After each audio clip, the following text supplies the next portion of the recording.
और हर एक इंसान की दो वृत्तियां होती हैं।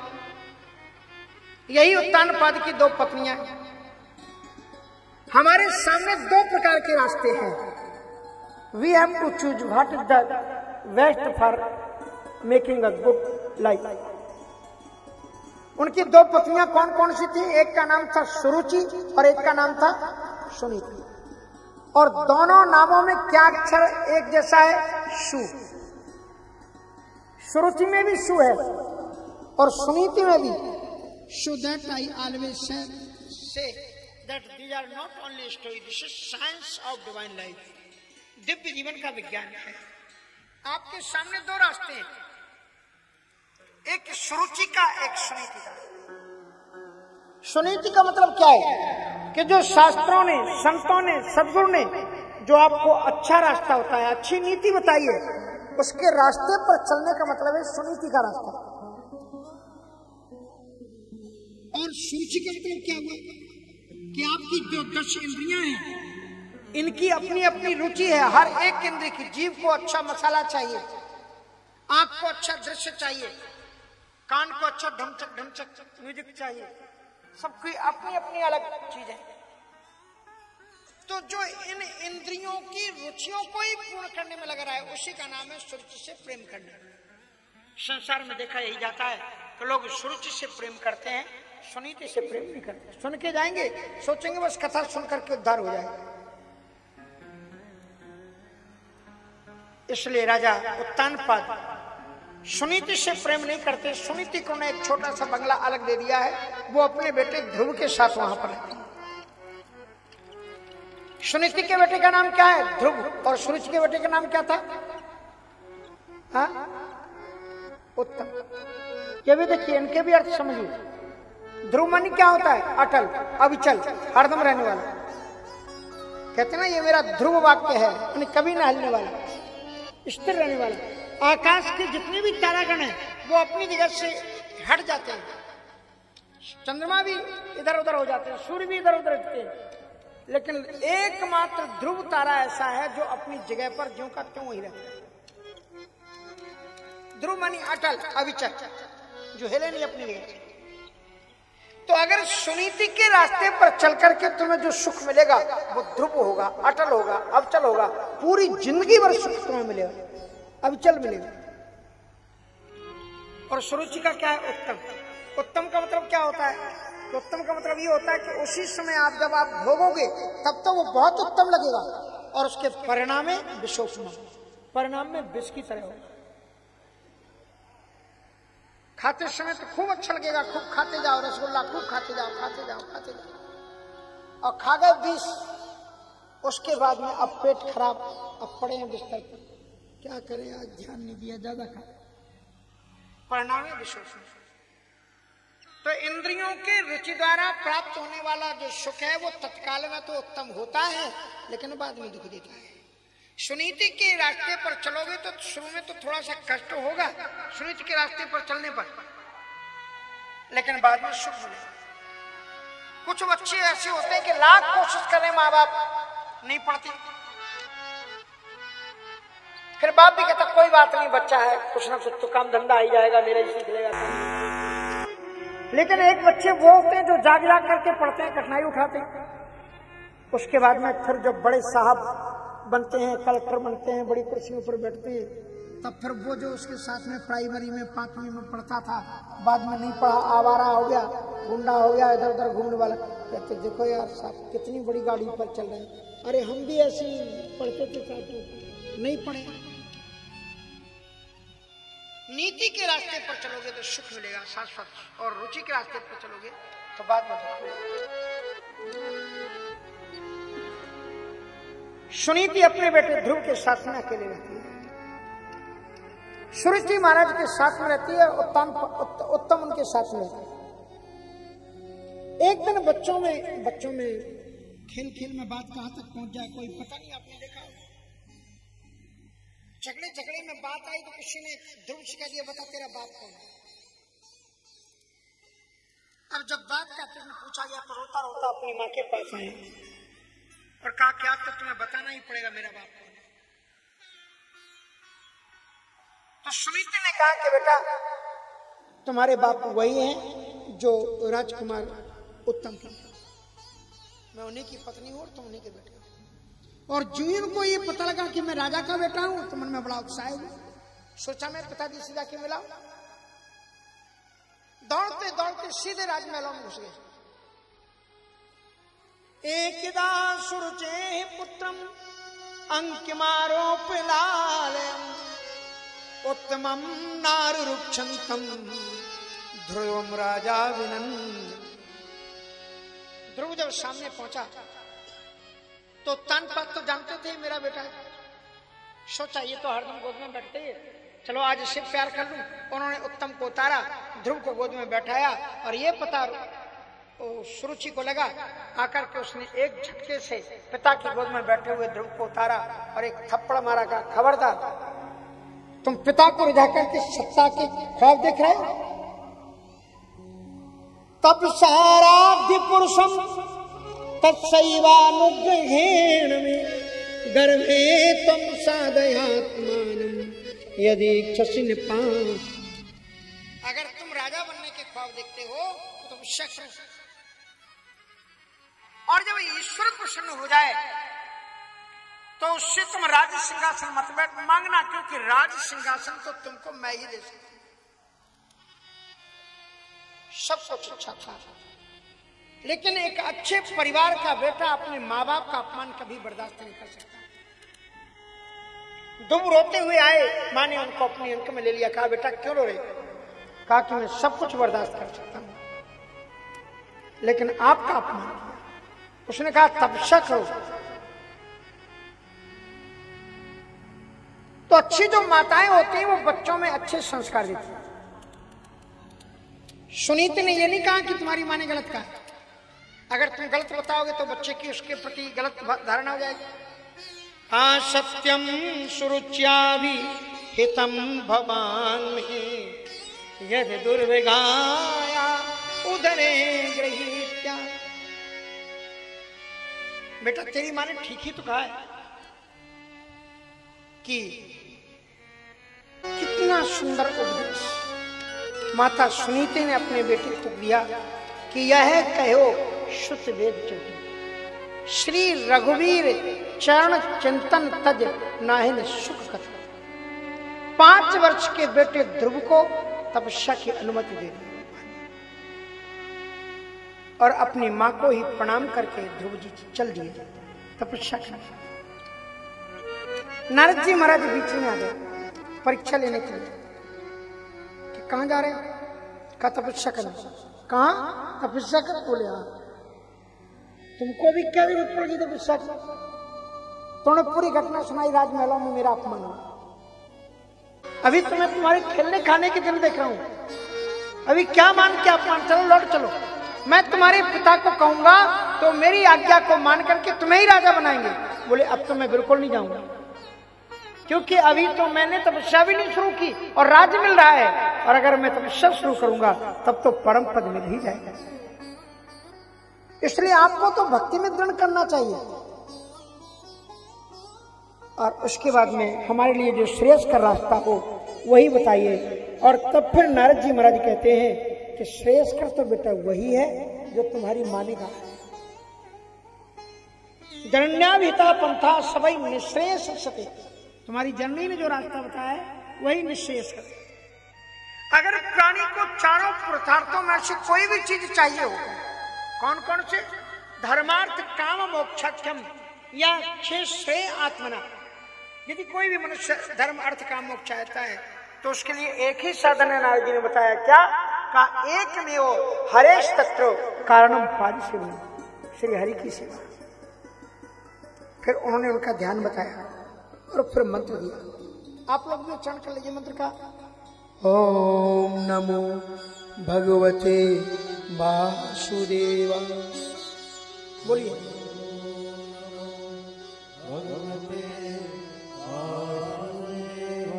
ओम नमो भगवते वासुदेवाय। ओम नमो भगवते वासुदेवाय। ओम नमो भगवते वासुदेवा। ओम नमो भगवते वासुदेवा। मंत्रेणानेन देवस्य कुर्याद् दिव्यमयीं बुधा सपर्यां विविधैर्देवै देश काल विभाजन। देश काल और समय के अनुसार जिस वस्तु जिस उपकरण से बनी हुई मूर्ति का पूजन श्रद्धा पूर्वक करो और फिर इस मंत्र का वो जाप करते हैं। ध्रुव जी महाराज ने मात्र 6 महीने की आराधना में ईश्वर को प्राप्त किया, पर क्या किया उन्होंने? ओम नमो भगवते वासुदेवाय। ओम नमो भगवते वासुदेवाय। ओम नमो भगवते वासुदेवाय। ओम नमो भगवते वासुदेवाय। वासुदेवाय मेरो नंद नंदना। वासुदेवाय मेरो नंद नंदना। ओम नमो भगवते वासुदेवाय। ओम नमो भगवते वासुदेवाय। ओम नमो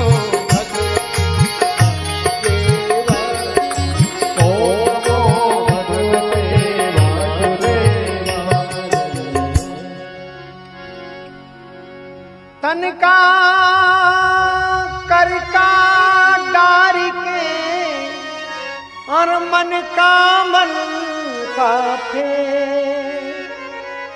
जो माला है ना, केवल इसी को मत जपो, मन की मन के से परमात्मा का नाम स्मरण। इसलिए ध्रुव जी ने क्या किया? का सर्व तो मन आकृष्य हृदय भूतेन्द्रिया। सर्वतो मना के जो जगह जगह पर मन अटका हुआ था ना, सबकी ममता तागी बटोरी। सबकी ममता तागी बटोरी। मम पद मन ही बांध भर दो। मम पद मन ही बांध भर दो। मम पद मन बांध भर दो। मम पद मन बांध भर दो। सर्वतो मन आकृष्य हृदय भूतेन्द्रिया से हम, जो हृदय के अंदर ही बैठा हुआ है परमात्मा, कहीं जाने की जरूरत थोड़ी। तेरा साईं तुझ में और तू खोजे जग में। हृदय तुम्हारे हृदय में बैठा है। इंद्रियों का आश्रय उस परमात्मा को चित्त लगाया, श्वास की गति रुकी, सारी जीव जंतु तड़फड़ा उठे, छटपटा उठे। भगवान ने श्वास की गति रुक गई तो देवताओं ने कहा प्रभु दर्शन दो, और फिर भगवान का प्राकट हुआ ध्रुव के लिए। ध्रुव हृदय धर्म। ध्रुव जी को भगवान ने प्रसन्न होकर के वरदान दिया है, कहा कि अभी तुम जाकर के सुखद राज्य का संचालन करो, पिता तुम्हारी प्रतीक्षा कर रहे हैं, और अंत में जो तुम्हारी गति होगी ततो गंतासि मत्स्थानं सर्वदेव नमस्कृतम्। अंत में तुम संसार में जितने भी लोग हुए, शिव महापुराण में पढ़ना, जो नंदी के पिताजी थे वो चाहते थे कि ऐसा पुत्र पैदा हो अयोनिज हो, जिसकी मृत्यु ना हो। तो इंद्र ने शाप मना कर दिया कि ऐसा पुत्र तो मैं दे, संसार में जो भी पैदा होते हैं मरते जरूर है। पर ध्रुव जी महाराज को यह वरदान दिया गया है कि तत्वगंता सोच, तुम इसी शरीर के साथ में ध्रुव लोक को जाओ। ध्रुव जी महाराज ने फिर राज्य का संचालन किया। एक दिन उनका छोटा भाई उत्तम आखेट खेलने के लिए उत्तराखंड गया, एक यक्ष के द्वारा मार दिया गया। इतना भयानक क्रोध आया ध्रुव को कि उन्होंने यक्षों के ऊपर आक्रमण कर दिया, और एक एक यक्ष को उन्होंने 10-10 बाणों से विद्ध करके धरती को लहूलुहान कर दिया। यक्षों का विनाश होते हुए देख करके यक्षपति कुबेर महाराज मनु के पास गए स्वर्ग में, कहा कि महाराज देखो ये आपका नाती क्या कर रहा है, आप थोड़ा समझाइए इसको। तब मनु जी का रणभूमि में पड़ना हुआ। ध्रुव ने शस्त्र बंद कर दिया, प्रणाम किया, कहा बेटा ये तुम क्या कर रहे हो? अलम वत्साति रोशने तमोदारे न पापमना, ये जो क्रोध है ना, क्रोध पाप कर मूल, और ये न पुण्य जना नेता न अवधीश तो मनागसा, इस क्रोध के द्वारा तुम अपने पुण्यों को नष्ट कर रहे हो। नायम मार्गो ही साधु नाम ऋषि के सानुवर्ती नाम, ये साधुओं का काम हिंसा नहीं, और वो भी जो नारायण के अनुयायी। तुमने एक बार भगवान को तपस्या के द्वारा प्रसन्न कर लिया, it is not so much gain, ये कोई बहुत बड़ी उपलब्धि नहीं है। उपलब्धि तो ये है कि तुमसे परमात्मा कभी नाराज ना हो, ऐसा प्रयत्न करो। एक बार प्रसन्न हो जाना कोई बड़ी बात नहीं, कभी नाराज ना हो। और उसके उन्होंने 4 साधन बताए, इसको नोट कर लेना, ये ध्रुव कथा का सार है। 4 चीजें जीवन में अगर होंगी तो भगवान तुमसे कभी नाराज नहीं होंगे। ध्यान से सुनना, कौन कौन सी 4 चीजें? का तितिक्षया करुणया मैत्र्या चाकिल जंतुषु समत्वेन च सर्वात्मा भगवान संप्रचेदति। तितिक्षा, अपने से बड़ों के प्रति सहनशील बनो। अगर बड़ों ने डांट दिया, फटकार दिया, कुछ गुस्से में आके बोल दिया, तो मुंह फुला के मत बैठो, गुस्सा मत हो जाओ। सासू जी ने बोल दिया तो वो छोटा सा डिब्बा लेकर के कोने में बैठ के रोने लगे, कहिए मम्मी भैया को भेज दो गाड़ी लेकर के, मैं नहीं रहूंगी, मुझे ऐसा ऐसा कह दिया। अगर पिता ने पुत्र को कह दिया तो केवल बहुओं के लिए नहीं, पुत्रों के लिए भी प्रतीक्षा। बड़ों के प्रति सहनशील बनो, और सासों के लिए या लोगों के लिए करुण है, छोटों के लिए करुण। अगर उनसे गलती होगी तो क्या तुमसे कभी गलती नहीं होती थी? क्षमा बड़न को चाहिए, छोटन को। इसलिए तितिक्षा करुण है। और मैत्र्या चाखल जंतुषु, बिना कारण के किसी जीव को मत मारो। सर्प तुम्हारे घर में निकल आया, उठाया, डंडा मार दिया, अरे बेचारा कहीं से आकर घुस गया, तुमको दिख गया, उसको किसी को बुला करके जंगल में भेज दो, जंगल का प्राणी चला जाएगा, उसको मारने की जरूरत क्या है? अकारण से कभी मत मारो। सभी प्राणी तुम्हारे लिए ही बनाए गए और तुम्हारा कल्याण करने के लिए। सर्प को मालूम है आपको क्या करता है? रात को जो सांस छोड़ता है उससे कितने तुम्हारे दूषित कीटाणु खत्म कर देता है सर्प। ये जो मेढक है, जीव जंतु हैं, चूहे हैं, अगर ये ना हो तो तुम्हारी जिंदगी नरक हो जाएगी, मनुष्य जी नहीं पाएगा, बीमार हो जाएगा। चूहों की भी जरूरत है, बोलो। हाँ, इसलिए मेढकों को, चूहों को, केंचुओं को देखो क्या करते हैं, क्या गजब की मशीन। कितना कूड़ा कचरा उठा करके एक जगह डाल दो और उसके बाद में लोग उसमें 50 केंचुए छोड़ देते हैं, और क्या सुंदर खाद बना के तैयार कर, तो बिना काम का कीड़ा दिखता है तुम्हें, और कितना बड़ा क्या क्या कंपनी का काम करता है, उत्पादन करता है।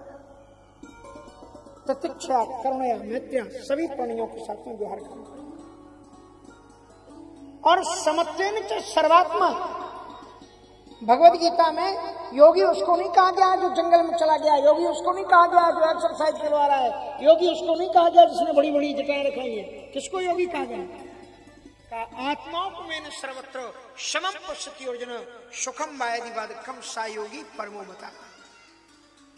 योगी वही है जो दूसरों के सुख दुख को अपनी आत्मा की तरह अनुभूति करे। कि तुमको अगर, इसलिए महाभारत में एक लाइन में धर्म बताया गया है, आत्मना प्रतिकूलानी परेशान न समाचारी। जो वाणी व्यवहार आपको अच्छा न लगे दूसरों के साथ में अपना करें। चतुर्थावस्था में ध्रुव जी ने अपने पुत्र पुष्पल को राज सिंहासन पर बैठाया और जंगल में चले गए, आराधना की, भगवान का तपस्या की, और अंत काल जब आया तो साक्षात से दिव्य विमान आया। उन्होंने विमान की पूजा की पर उन्होंने चढ़े नहीं। बोले क्यों नहीं चढ़ रहे महाराज? बैठो, आपके लिए विमान आया। बोले नहीं, जिस माँ के उपदेश से मैंने रास्ता पाया उस माँ को मैं बिना लिए नहीं जा सकता। बोले तुम्हारे जैसे बच्चे को जिस माँ ने पैदा किया है वो केवल माँ ही नहीं, उस परिवार की 21 पीढ़ियों का उद्धार हो जाता है। 7 पीढ़ियां आने वाली, 7 पीढ़ियां पीछे वाली, और 7 पीढ़ियां जो बच्चा है उसके नाना कुल की। जिस परिवार से माँ आई है उस परिवार की भी 7 पीढ़ी 21 पीढ़ियों का उद्धार करता है।